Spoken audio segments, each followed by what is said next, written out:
Second year का 9th paper language across the curriculum, पाठ्यक्रम के तहत भाषा, जिसकी क्या है हमने अपनी सेकेंड यूनिट स्टार्ट कर रखी है। सेकेंड यूनिट का आज जो लेक्चर नंबर है हमारा लेक्चर नंबर 8 है। तो लेक्चर नंबर 8 स्टार्ट करवाने से पहले मैं आपको बता दूं स्टूडेंट कि लेक्चर नंबर 7 के अंदर हमने किया कि बच्चों में पढ़ने और लिखने के कौशलों का विकास, उसका लेक्चर नंबर 7 के अंदर मैंने इसका क्या पार्ट करवाया था आपको कि उभरती हुई साक्षरता व पढ़ने की तत्परता। तो पहले मैंने बताया कि साक्षरता है क्या चीज, उसके अलग अलग मैंने आपको तत्व करवाए, फिर पॉइंट करवाया कि पढ़ना और पहचानना, शब्दों की अवधारणा का निर्माण और अक्षरों की अवधारणा का निर्माण। तो स्टूडेंट लेक्चर नंबर 8 के अंदर हम इसी का ख पार्ट दूसरा पार्ट करते हैं कि प्रारंभिक साक्षरता की जो प्रारंभिक साक्षरता है वो है क्या चीज। पहले हम इसको एक क्या है परिचय के रूप में मैं आपको कुछ लाइनें बताती हूँ, साक्षरता प्रारंभिक साक्षरता क्लियर करवाती हूँ कि परिचय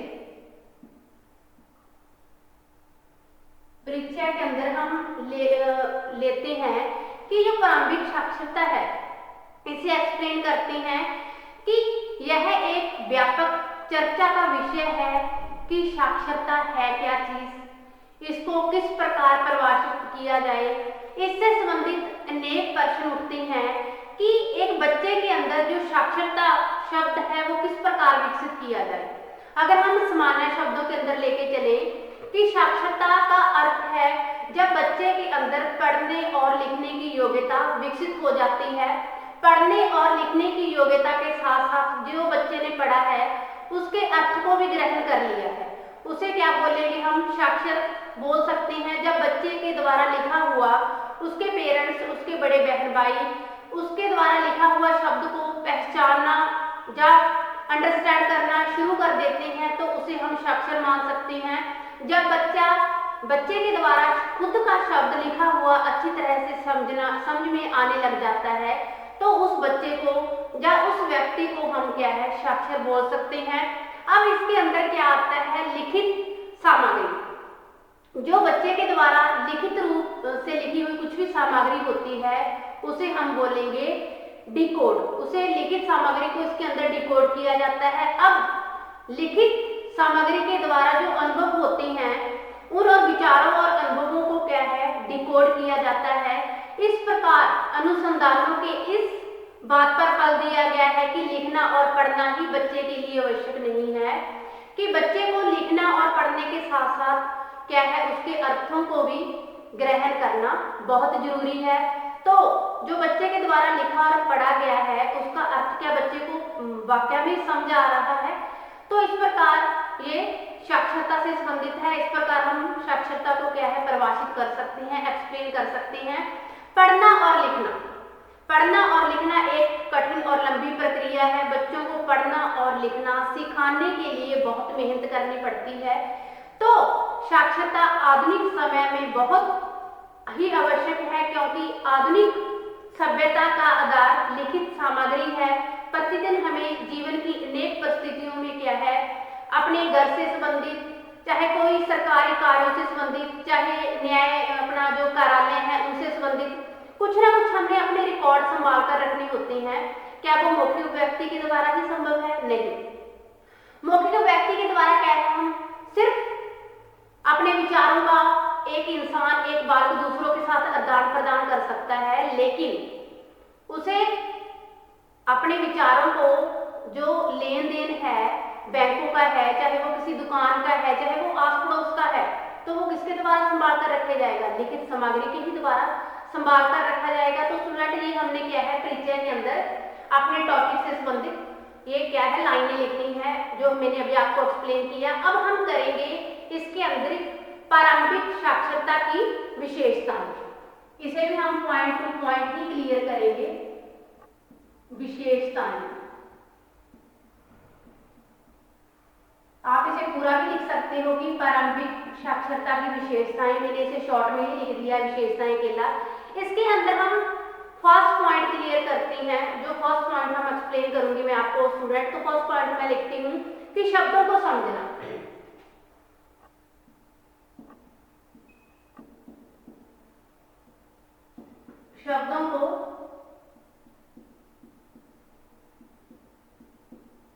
शब्दों को समझना क्या है, जब बच्चा धीरे धीरे बड़ा होता है, पहले वो क्या है अपने घर के दायरे के अंदर अपने पेरेंट्स, अपने बड़े बहन भाई के शब्दों को समझता है।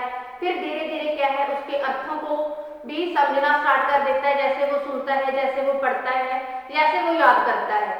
तो सबसे पहले वो उन शब्दों को समझने लगता है, वो जो क्या है वो दूसरों से सुनते हैं, फिर उन्हीं शब्दों को पढ़ना और लिखना सीखते हैं। फिर वो क्या है पूर्व में सीखे गए जो शब्द होते हैं, जो आज से जो प्रेजेंट में चल रहा है, जो बच्चे टाइम के हिसाब से सीख रहे हैं, तो वो दोनों अनुभवों को क्या है, दोनों शब्दों को जोड़ना स्टार्ट कर देता है। इस प्रकार क्या है वो एक तो उनके शब्द भंडार में वृद्धि होती है, बाकी धीरे धीरे जो बच्चे का बौद्धिक विकास है वो भी बढ़ता है। तो इस प्रकार क्या है बच्चा धीरे धीरे शब्दों को समझता है, फिर उसके ऊपर असर करता है, उसकी एक तो बौद्धिक क्षमता बढ़ती है और धीरे धीरे हर शब्द का जो सुना गया है दूसरों के द्वारा उसका अर्थ समझना भी वो क्या है स्टार्ट कर देता है, शुरू कर देता है। अगला पॉइंट मैं लिखती हूँ इसके अंदर स्टूडेंट कि शब्दों का भंडार।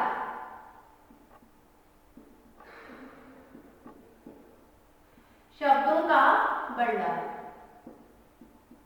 अब शब्दों का भंडार कैसे, हम बच्चे के ऊपर ही बात कर रहे हैं। मैंने जैसे पहले भी आपको बताया है कि जो शब्द बच्चा सीखता है वो शिशु अवस्था के अंदर सीखता है। पहले वो क्या है अपने हिसाब से आवाज निकालता है, फिर वो आवाज के द्वारा जो अपनी लैंग्वेज बोलता है उसी के द्वारा वो क्या है शब्द सीखता है।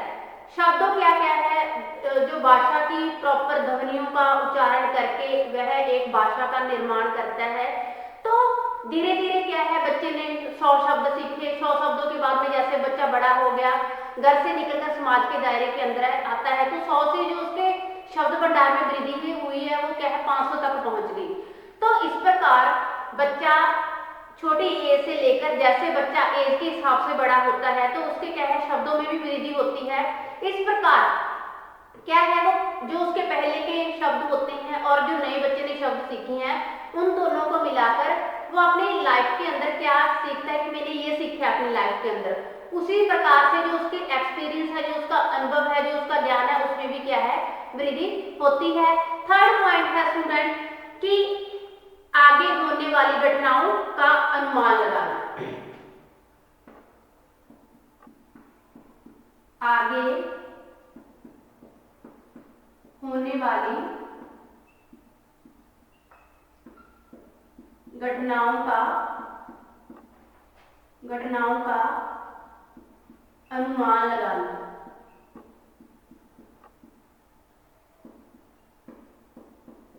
अब हम बात करते हैं जो प्रारंभिक साक्षरता की बात हो रही है कि बच्चा कैसे क्या है एक लैंग्वेज सीखता है, भाषा सीखता है। तो वो क्या है जैसे जैसे बच्चा बड़ा होता है उसके शब्द भंडार में वृद्धि होती है, वो शब्दों के अर्थों को समझता है, क्या वो दूसरों के द्वारा उसने क्या सुना है, अपने पेरेंट्स के द्वारा क्या सुना है और समाज के दायरे के अंदर जब वो बाहर निकलता है। तो अब बात आती है कि जैसे एक बालक के अंदर लैंग्वेज डेवलपमेंट होती है, लैंग्वेज का विकास होता है, तो वो आने वाली घटनाओं का अनुमान लगाना उसके लिए कैसे संभव है। हम बात करते हैं कि जब 3-4 वर्ष बच्चे की एज होती है तो वो क्या है बच्चा अपने भविष्य के बारे में कल्पना करना शुरू कर देता है। तो ये वर्तमान से आगे कल्पना शुरू कर देता है। जब बच्चा क्या है अनुमान लगाना स्टार्ट कर देता है, गैस लगाना स्टार्ट कर देता है, तो वो क्या है इन फ्यूचर मैं ये बन जाऊं, इन फ्यूचर ये ना ये हो जाए, काश मैं अगर यहाँ ऐसी जगह पर होता है, तो वो क्या है अनुमान लगाता है। अब घटनाओं के बारे में अनुमान लगाने की बात आती है कि घटनाओं को समझकर तुरंत बाद होने वाली घटनाओं को मानसिक तस्वीर बनाता है। वो बच्चे ने जो घटना देखी है तो वो क्या है अगर उसके माइंड में वो क्या है बिल्कुल अंकित हो जाती है, तो वो आने वाली घटनाओं के बारे में अनुमान लगाना शुरू कर देता है। तो एक डेफिनेशन, इन्होंने डेफिनेशन तो नहीं दी, लेकिन स्नो जो विद्वान हुए हैं उनके अनुसार उन्होंने कहा है कि बच्चों की कल्पना का वर्तमान संदर्भ से भविष्य के संदर्भ में स्थानांतर करने की योग्यता उसे साक्षर बनाने की शुरुआत को जन्म देती है। अब बच्चे ने जो वर्तमान के अंदर घटना हुई है, जहां आप लगा लो कि बच्चे के सामने अभी घटना हुई है, तो वो क्या है, उस घटना को देखकर अपने माइंड के अंदर अलग अलग तस्वीर बनाता है।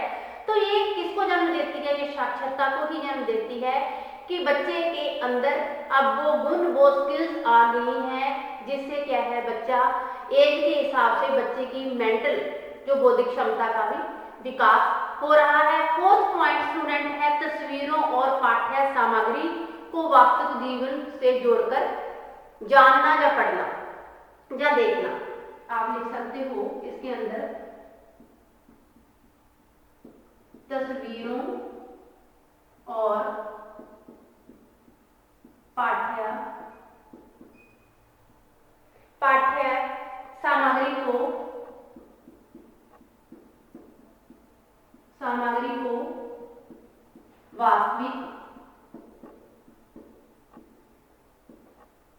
वास्तविक जीवन में देखना।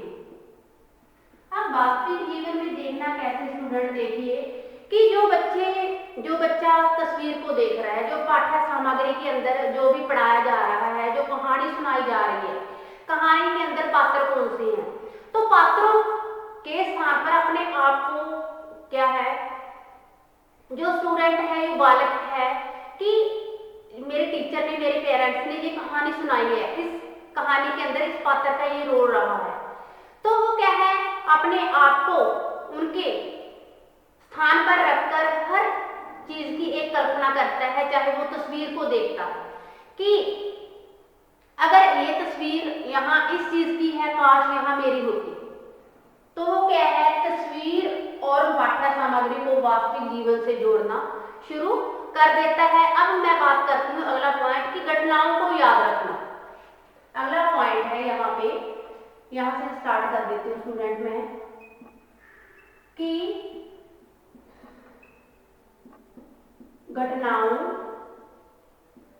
घटनाओं को याद रखना।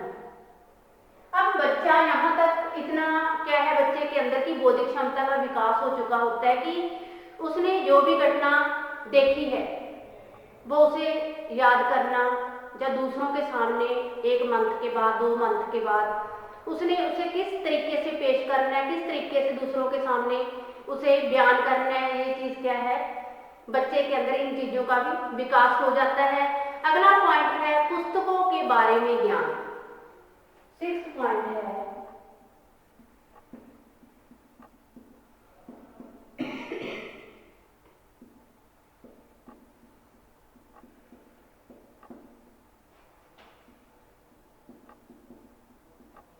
कि पुस्तकों के बारे में ज्ञान कैसे, जब बच्चा के एज के हिसाब से बच्चा धीरे धीरे एक कक्षा से दूसरी कक्षा में जाता है, वो क्या है, आगे विकास करता है अपनी लाइफ से संबंधित, चाहे बौद्धिक क्षमता का ही विकास होता है उसका, तो वो क्या है, एक तो जो पिछला उसने पढ़ा है वो भी उसको याद रहता है। अब उसके सामने कोई भी, चाहे बुजुर्ग, चाहे उसके पेरेंट्स, चाहे बड़े बहन भाई, कोई भी पुस्तक पढ़ रहे हैं, तो वो क्या है, अलग अलग पुस्तकों से संबंधित, अपनी पुस्तकों से संबंधित जो ज्ञान है वो लेना क्या है, शुरू कर देता है कि ये पुस्तकें आप कौन सी पढ़ रहे हो, इसके अंदर क्या बताया गया है, किस कहानी का जिक्र है, तो ये क्या है, पुस्तकों के बारे में ज्ञान लेना बच्चा एज के हिसाब से, जैसे जैसे बच्चा बड़ा होता है वो क्या है, शुरू कर देता है।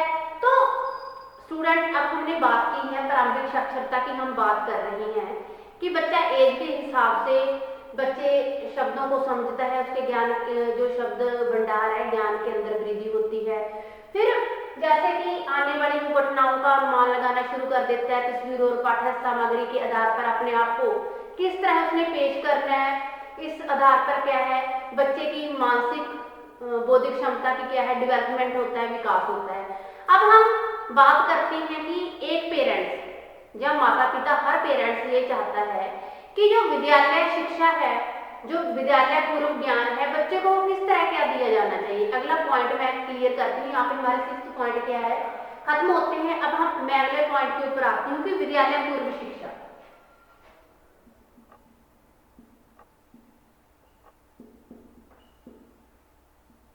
विद्यालय पूर्व शिक्षा। अब बात आती है कि विद्यालय पूर्व शिक्षा, हर पेरेंट्स का एक ये सपना होता है कि जब बच्चा स्कूल के अंदर एंटर करे तो उसे क्या है, उनके विचारों, अनुभवों, संस्कृति और मूल्यों, विश्वासों के आधार पर ही रखकर शिक्षा दी जाए। अगर टीचर इनका आधार बनाकर एक बच्चे को शिक्षा देता है तो इन फ्यूचर वो सक्सेसफुल होते हैं। बच्चे के अंदर नैतिक विकास, सामाजिक विकास, संवेगात्मक विकास, ये चीजें डेवलप होती हैं।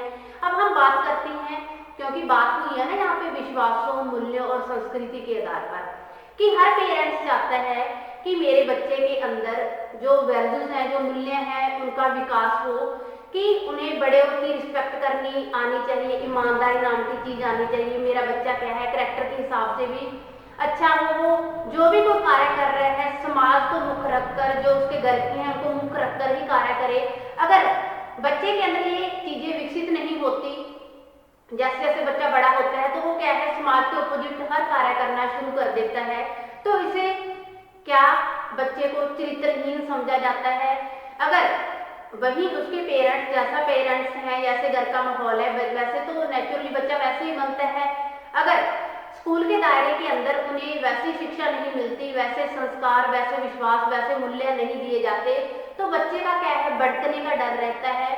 तो हर पेरेंट्स का जो दृष्टिकोण है वो सकारात्मक ही होता है, पॉजिटिव होता है, कि मेरे बच्चों को इनके आधार पर ही रखकर शिक्षा दी जाए। अगला पॉइंट है कि पढ़ने की क्षमता विकसित करना।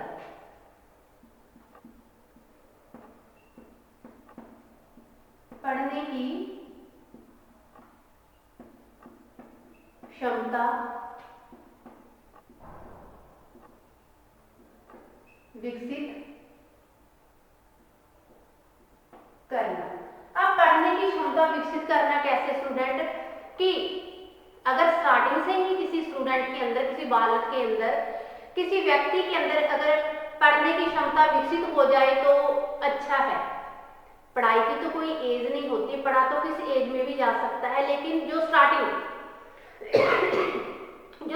से बच्चे की पढ़ना है, हर चीज की कैचिंग पावर है, हर चीज को वो अंडरस्टैंड करता है, समझता है। अगर वो टाइम के हिसाब से हर चीज हो जाए तो दी बेस्ट होती है, बच्चे बहुत अच्छा होता है। पढ़ तो हम किसी एज के अंदर भी सकते हैं, लेकिन पढ़ना जो मानसिक बौद्धिक विकास होता है उसकी एक एज होती है। तो अगर हम वही चीजें देरी से करते हैं, ना तो हमारा मेंटल उस चीज को मानता है, ना ही हमारे अंदर वो स्किल्स आती हैं। तो हर पेरेंट्स को चाहिए, हर बालक को चाहिए, हर व्यक्ति को चाहिए कि पढ़ने की क्षमता अगर टाइम के हिसाब से ही पूर्ण हो जाए तो एक व्यक्ति के लिए, एक बालक के लिए बहुत अच्छा होता है। अगला है जी, पॉइंट मैं क्लियर करती हूँ कि प्रारंभिक बाल्यकाल की शिक्षा के लिए पुस्तकें।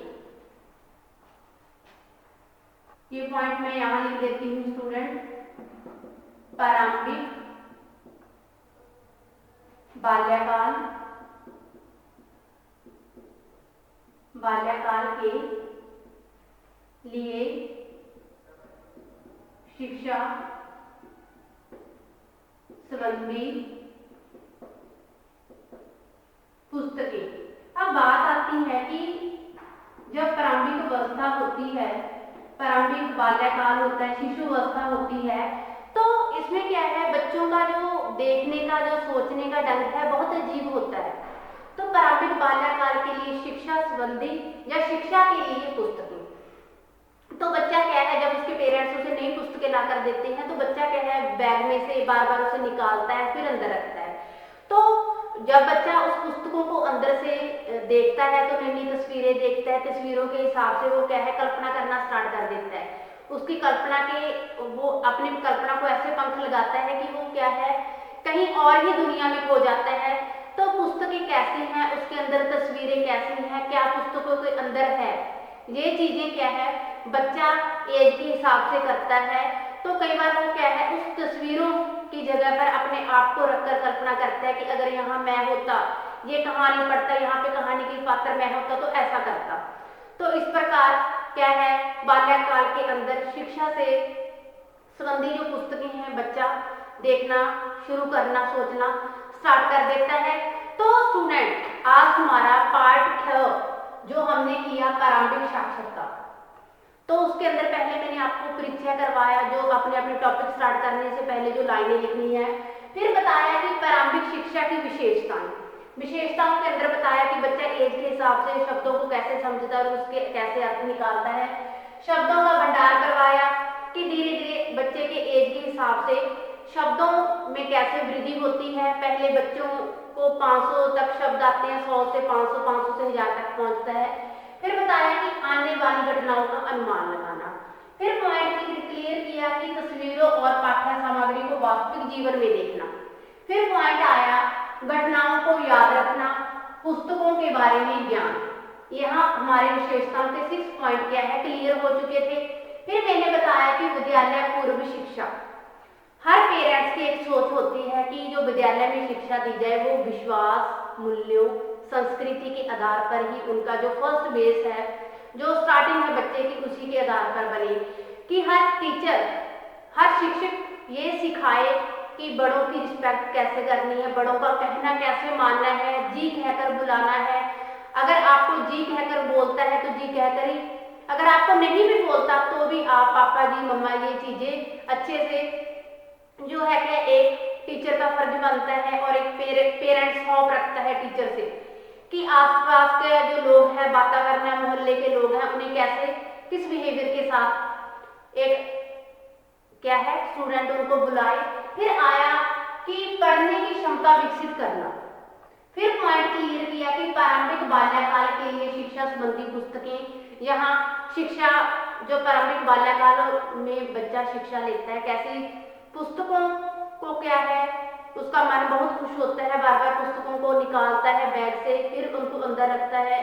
पुस्तक कितनी मोटी है, पुस्तकों के अंदर हर सब्जेक्ट के हिसाब से वो देखता है कि पुस्तक के अंदर है क्या चीज। उन तस्वीरों के माध्यम से अपने आप को उन तस्वीरों के स्थान पर रखकर वो क्या है कल्पना करता है। तो स्टूडेंट आज मेरा ये टॉपिक यही क्लियर होता है।